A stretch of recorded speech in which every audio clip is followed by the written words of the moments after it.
Nous perdons la mémoire parce que nous avons eu à une époque de notre vie un événement traumatique, triste, qui fait très mal, comme la mort de quelqu'un ou comme un divorce ou comme la perte d'un enfant.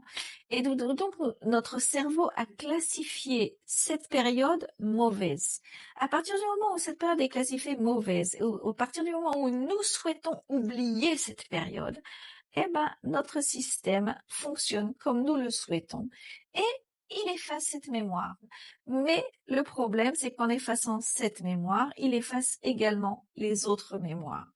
Donc, comment pouvons-nous retrouver notre mémoire?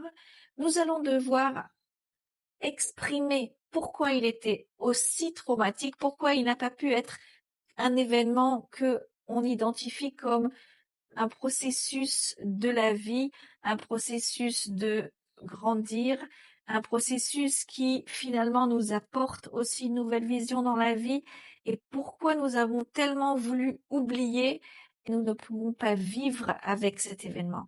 À partir du moment où nous allons identifier dans notre passé la chose qui a accentué le ressenti par rapport à cet événement. Et en général, l'origine de ce ressenti provient d'une histoire ancienne, d'une histoire de famille, de quelque chose qui était assez euh, similaire et qui n'a pas été traité également dans les générations. Donc, on se le tape encore une fois. Donc, cette chose-là vient polluer nos ressentis et encore plus créer cette sensation d'impossible, de mauvais.